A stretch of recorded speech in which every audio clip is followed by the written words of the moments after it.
السلام علیکم ورحمۃ اللہ وبرکاتہ۔ رمضان المبارک قرآن کریم کا مہینہ کہلاتا ہے، اور اس رمضان المبارک کی ایک خاص عبادت ہے جس کو ہم نماز تراویح کے نام سے جانتے ہیں۔ اس نماز تراویح میں قرآن کریم کے دور کا سننا اور سنانے کا خاص اہتمام کیا جاتا ہے۔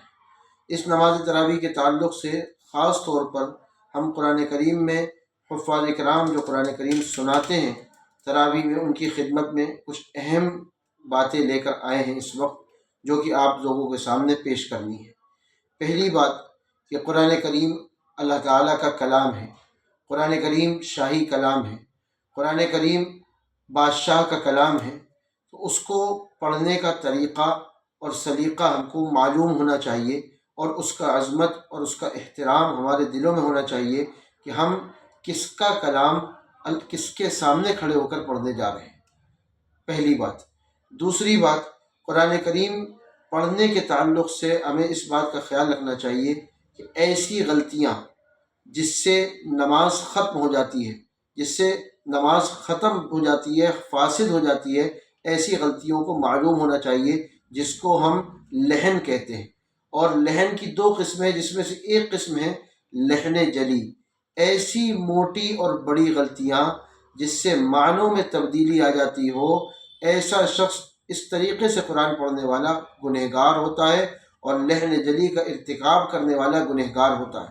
مثال کے طور پر حرکت کو حرکت سے بدل دینا، ارائیتا کو ارائیتو پڑھ دینا، حروف کو حروف سے بدل دینا، قل کو کل کہہ دیا، فمثلہ کمثل الکلب کو فمثلہ کمثل القلب پڑھ دیا، یا اس طریقے سے قرآن پاک کو پڑھنا کہ جس میں نہ حروف سمجھ میں آئے، نہ الفاظ سمجھ میں آئے، نہ حرکتیں سمجھ میں آئے، اور پڑھتے جا رہے ہیں۔ جیسے کہ ابھی حال میں اسی سال ایک حافظ صاحب کی آڈیو کانوں سے گزری، 10واں پارہ پڑھ رہے ہیں، یا ایھا النبی حسبک اللہ ومن اتبعک من المؤمنین، یا ایھا النبی حرض المؤمنین علی القتال کو کس طرح پڑھ لیں آپ یقین جانیں۔ یا ایھا النبی حرض المؤمنین کیا سمجھ میں آیا؟ یقین جانے کہ اس طریقے سے وہ حافظ صاحب قرآن کریم کی آیتیں اس طریقے سے پڑھ رہے تھے۔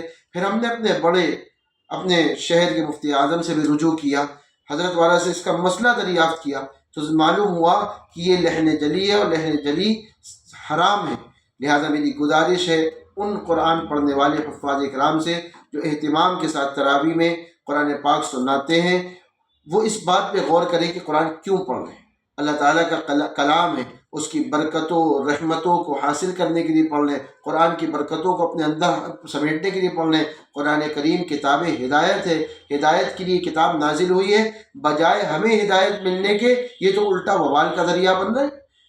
بجائے ہمیں رحمت ملنے کے ہم تو قرآن کریم سے وبال حاصل کر رہے ہیں۔ قرآن کریم بجائے ہمیں دعا دینے کے بد دعا دے رہا ہے۔ میرے دوستوں، میرے بھائیوں، گزارش ہے، یہ دین ہمیں مشکلات سے نکالنے کے لیے آیا ہے، اور مشکلات سے نکالنے والا یہ دین یہ بہت آسان ہے۔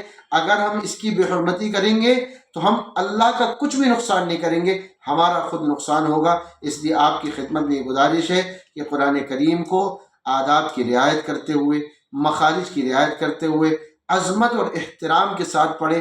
معنی نہیں سمجھ میں آتے ہیں تو کم سے کم الفاظ تو سمجھنے اور ظاہر کرنے کی کوشش کریں۔